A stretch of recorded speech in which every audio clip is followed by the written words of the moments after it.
Stella, would you like to crawl up the Christmas rope? The Yuletide rope? Here, look. You're on it. Look at that. That's kind of cool, right? Oh my gosh. Oh, it spins. It spins. Sorry, did you get dizzy? I didn't realize it'd be a spinner. I have a Christmas rope for the snakes to climb. I have a feeding tip in this video that might be one of the most important things for you to implement for the health of your snake. Are you trying to do one of those slick video teaser things? No, I do have an amazing tip. What is it? It's for later on in the video. Just say what it is now if it's not a slick video teaser thing. Kent. Sketchy. Stella, don't wreck my lights. Stella's gonna wreck my lights. Just move past them, just ignore them. Welcome to the Green Room. I'm Bob Bledsoe. Happy holidays. This is the holiday episode. It's basically a regular episode with good information, but with decorations and snakes wearing Christmas sweaters. Here's something about snakes that many seasoned keepers know, but it's not talked about very much. And that is that snakes change. They change their preferences, their habits, their attitudes sometimes. And I don't mean just from a baby to an adult. I mean throughout their entire lives, they'll change. I often get messages from people saying, my snake used to be like this and now he's like this. What's wrong with him? I mean, that's good that they noticed it. And, you know, I definitely advocate for observing your snake's behavior for signs of a potential problem, like they're acting more lethargic than normal, or their yawns, you're realizing that they're yawning a lot and holding their mouth open. That could be a respiratory infection, stuff like that. But what I'm talking about is changes in their habits or their patterns. So maybe they were hiding all the time and now you see them out more in the evening, or maybe they used to be seem to be very social and okay with hanging out, and now they're really reclusive. Some adult snakes do just fine without hides, especially if they're in a rack. Or they just have one hide maybe in the back and they leave the front open, or vice versa. In my case, I have one rack that uses tubs where the permanent water dish blocks the space for a front hide. And those snakes do just fine without a hide. But what if I give them a whiskey can? You know, their behavior was fine without a hide, but what if I give them a whiskey can or a whiskey sleeve, whatever, and see what their behavior is? Most snakes will use that. They'll crawl in and I'll see them using it a lot, which means that they like that. Snakes love to squish their body into tight spaces, and one of those whiskey sleeves I think is better than a hide in allowing them to squish their body. Now, it's got a fully open face, so it's not a great hide in that respect, but just allowing a moderately sized snake to squish in there, they really enjoy that. So even though they were doing fine without a hide, if I put one in and I see that they prefer to use it, I'm going to leave it in there for them. So not only do I change how I interact with my snakes based on their changing behavior, sometimes I'll change something up and then watch their behavior to see if it works or not. Whiskey sleeves almost always work. By the way, you don't have to be a drinker to get these. All you have to do is walk into a liquor store or like a convenience store that sells liquor and buy something. Make friends with the cashier, be nice to them, and then just ask them if they have one or two of those sleeves that they can spare. They'll usually pull a bottle out and give you a sleeve. I came home yesterday with a really nice bottle of bourbon and 4 extra whiskey sleeves. It doesn't have to be whiskey. It can be tequila, rum, whatever comes in a sleeve. You know, the thing about snakes, they're not picky as to the type of alcohol that the box held. Or find another box that's shaped like that. What else that's not a liquor box is shaped like that? Somebody tell me in the comments if you know of something that's easy to get and shaped basically like that. So my point is that if you have a snake that doesn't use hides and they do fine with it, give them a box, give them something that they can curl up into and see if they use it or not. Some snakes won't, they won't care. Echo, for instance, I give her a box usually, but she almost never uses it. So some snakes won't use it. But if they do, if it seems like they prefer it, why not give them what they prefer? And I know that's not practical for people who keep hundreds of snakes, but for me, who keeps around 30, it's no problem. Also, little caveat here. When I talk about snakes that don't use 2 hides, or you have two different hides, a regular one and a box. I'm talking about well-established adult snakes, not babies. I still advocate for, if you have a baby or a new snake, give them two of the exact same hides so that they'll thermoregulate and they don't have a preference of which hide they like better. But if you know that your snake is going back and forth between two hides and they're different, that's totally fine. Now here's an example that may not specifically apply to you, but that's okay. Just stick with me on it. I free roam my snakes, some of my snakes, but many of them are pretty reclusive and don't like to come out of their hide. And so I'm not trying to pull them out and make them free roam if they don't want to. But snakes change. So in Bear's instance, he actually came out a lot when he was a baby. Now, I didn't free roam him all over the place. I would put him in a pen, or I would do supervised free roaming for him. And he seemed to really be into that. And then as he got older, he decided that he wanted to hide more. And he's in his hide almost all the time now. And I expect that to change at some point. Maybe a month from now, maybe a year from now, but it'll probably change. My biggest girl, Damara, will spend months in her hide not wanting to come out, and then all of a sudden she'll decide that she wants to come out. I'll see her in the front of her tub, and so I make sure to accommodate that and open her tub for her and let her crawl where she wants to. It's always under the couch. She's actually there right now, and she'll spend oftentimes the entire day under the furniture because that's where she wants to be. So I watch for those shifts. When she's in her hide, I'm not going to just pull her out because I think that she wants to be out. Obviously, she wants to be in her hide. Another example is Jenny. Are you messing things up? I'm going to fix that. Another example is Jenny Craig. She has been a pretty reclusive snake also, preferring to be in her hide most of the time. But lately, she's been in the front of her tub and wanting to come out. So I bring her out and I put her up there, or I put her somewhere, and she gets to come out and crawl around a little bit, which I love because I want Jenny Craig to have the exercise. By the way, I know that people are going to ask me about these snake Christmas sweaters. These are hand knitted by me. They are $100 each if you'd like one, so put your orders in. I'm just kidding. They are ugly Christmas sweater beer koozies, and you can find them on, just to Google that or put it on Amazon or something. I forget the brand. The brand is Bob's something. It's something Bob's. I know that because it's my name, but obviously a different Bob. But that's all they are. It's a beer koozie. And the snakes aren't bothered by them. I don't advocate for doing hats on snakes because it bothers them. But snakes do enjoy feeling something against their body, and they don't seem to be bothered by this at all. In fact, when I put their head in, they crawl the rest of the way through it. I'm not fighting them to get into these. So, silly little thing for Christmas. Thanks to Lucy, my snake babysitter, for buying these 2 years ago for the snakes. So remember that snakes will change their entire life. Dolly is basically an adult now. She will live for another 30 plus years, 40 plus years, up to 60 maybe. And through that time, she's going to change her preferences and her habits and the things that she does. So as a keeper, I need to make sure that I'm changing with her, because some of those things don't matter for me. It doesn't really matter, but other things will change my interactions with her, might change my husbandry with her. Stella, why are you wrecking everything? Why? By the way, I pulled a snake off of eggs this morning, and that has to do with some behavior stuff too. So we're going to talk about that right after this thing. Special thanks to the horde of keepers who are, as I always say, keeping this channel going. These guys support the channel over on patreon.com/greenroompythons, and they get a bunch of perks and community and extra videos from me, different things. I guess those are the perks that I'm describing. T-shirts, sticker packs, all kinds of stuff. And channel sponsors get advertisement of their product on my channel.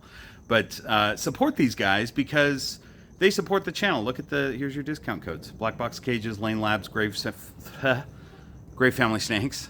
And thanks to all these people and companies for supporting the channel. Now, Kata here is a snake whose behavior has changed, but we know exactly why. She usually likes to cruise around the green room and move about, but the last few months she's been nesting because she's been working on something. Which I've been really waiting for. Kata is a snake who came to me 2 years ago, very overweight. Even for a breeding mama, she was overweight in an unhealthy way. And I wanted her to lay eggs so she could turn a lot of that fat into eggs, and then we put her on a diet. And I've had her for 2 years waiting for this. So she's finally laid a clutch of eggs. And what I'm going to do is wait for her to... so I'm gonna get her back on food. I could let her maternally incubate and just not eat for a few more months, but she really struggled with us laying these eggs. I heard her in here, and she was huffing and puffing for all morning. But forgot what I was gonna say. Oh, I know what it was. The plan is that I'm gonna take these eggs, put them in the incubator, and then get her back on food, but she's going to be fed sparingly over the next year, so I won't breed her this season, or this coming season I won't breed her, and next season I won't breed her, so she'll probably skip one or two seasons. I want Kata to have plenty of exercise as she's slowly getting back up to a normal weight, and she usually likes to come out and have exercise, but I'm not going to force it. I'm going to wait until she's starting to move around her tub a little bit more, and then I'll open it up and let her come out each day. But that might take a month. It might take 2 months, before she's like that again. So anyway, let's see if I can get these eggs from her. She doesn't want me to. I understand, Mama. I understand. I get it, babes. She's got one slug in there. Let's make sure you got them all out. You did. I'd say you did. Okay. Okay, not a bad little clutch here. We've got this one she kicked out, which is okay. That doesn't mean that the egg is bad or anything. Sometimes they kick stuff out. But we're saying 7 good eggs and one little slug. So good job, Kata. Stella, why? Why do you have to ruin everything, huh? We're trying to have good Christmas decorations. You're gonna just be right there in ambush? That's a great spot for you. Can you see her? Oh yeah, she's right. I don't know if you can tell, but she's right along the tinsel and hanging off the other side in ambush, which is not something Stella usually does. She doesn't normally go into ambush like that. That's an echo thing. Stella is usually constantly moving, but today her behavior is different. So what does that mean for me? If Stella all of a sudden changes her behavior and decides that this is something she's going to typically do, like Echo does, where she sits in ambush, that changes my behavior because I have to be careful whenever I walk by her. Because she's in ambush, she'll strike it at anything. That's just a food mode snake thing. And so with Echo, I have to be careful if she's out and about. With Stella, I don't have to be careful. I can walk right up to her and throw my hand right in front of her face because she's not in ambush with her brain shut off in food mode. But, oh, now she's starting to move again. But right there, where she kind of was in ambush, I would not trust her to not bite me. Incidentally, Stella has never bit me or ever even tried to bite me. But I know that if she's in food mode, that's just instinct, and she would. So that's really important for me to recognize the difference in that particular behavior, just because it saves me from getting bit. Okay, let's talk about feeding, which I'm sure a lot of you are here for. We're going to get to that tip that we were talking about earlier in a minute. Or actually, it's more of a concept than a tip, but either way, Tiger Lily here. When she started refusing meals about a year ago, I could have just kept every week offering her a rat because she used to love rats. So I could just keep offering and offering and offering until she had refused meals for 3 months, 4 months, 6 months, But after a few refusals, I tried a mouse to see if she would take a mouse. And she did. She took it right away. And she, for pretty much most of this year, has been eating mice. But I've also kept offering her rats occasionally to see what she would do. And now she's back on rats. She started eating rats again just recently, which is great. And also, let's talk about Lucille. Lucille, who many of you who watch my channel know that she is my notorious mouser. I've had her for over 2 years, and she's always just eaten mice. I kind of was in the habit of just thinking of her as a mouser. I don't offer her rats very often because she hardly ever takes them. I have gotten her to take rats twice in the past. I'm going to take the sweater off of her. She's just crawling on my hat. Probably going to ruin it. So a couple months ago, I had a medium rat that had been refused, and I didn't have any other snakes that were big enough to take a medium rat that hadn't already just eaten or weren't gravid and off food. Lucille was the only one that was big enough. And I was like, all right, let me just show it to her on the way to the trash can to throw it away. I showed it to her and she hit immediately and took that medium rat. If I hadn't done that, that was just a fluke. I'm not in the habit of occasionally offering her medium rats because I think of her as just a mouser. But if I hadn't done that, she would still be just eating mice and I would just be thinking of her as a mouser. So that's a good example of, I probably could have offered her a rat maybe months ago and maybe she would have taken it, you know. So now she's eating rats. It could just be a phase and she'll go back to mice. I don't know. We'll see. It's been a couple months and she's taken a handful of them. We're getting off topic here, but this is fun. Stella and Echo know where their cage is, and when they're done playing, they go back into their cage. She knows exactly where to go. Okay, Tiger Lily, you know what? I think it's time to put you back before you ruin my hat. My flower didn't survive. What side was it even on? Was it on this side? There we go. By the way, boa species also celebrate Christmas and Hanukkah. They're not picky about the holiday. Hi, buddy. Do you like your sweater? It's a little big on you. So here's the important concept I wanted to talk about, and I'm going to tell you why I do this. I don't feed my snakes on a specific schedule. If I were in the habit of feeding every Wednesday, I would just thaw out a bunch of rats and start throwing them at snakes. And that would be much easier to do. And it's something that a larger breeder has to do because there's no way that you could be feeding individually each time. But with a smaller group of snakes, I have, again, about 30, I can individualize their feeding a little bit better. The main aspect about this is I observe my snake's body condition and decide what they need and when they need it based on that. And I realize this is a bit of a sidestep from observing their behavior to observing their body condition, but it's really important. I have some other factors that come into play as well. So let me take you through what my feeding process is. Every day I check my app to tell me who's up to be fed. I've got snakes that eat every 7, every 10, or every 14 days, so it's always changing. But just because my app tells me that there's a snake that's available that should be fed that day doesn't necessarily mean that I'm going to feed them. I decide based on body condition, if they're in shed or not, what their activity's been like, when and what they last ate, and then I determine who's going to eat. There are some that might not be up yet on the app, but I'll feed them that day, and then others that are on the app telling me that I should feed them, and they're going to be pushed back a day or two. I use Husbandry Pro just in case you're already typing that question in the comment section. But still comment, though, because it helps the videos. Also, are you even subscribed to the channel? You know, because that's a pretty easy process to get handled. Just hit the... The other day, I noticed Echo, my other super dwarf reticulated python, looking a little bit scrawny.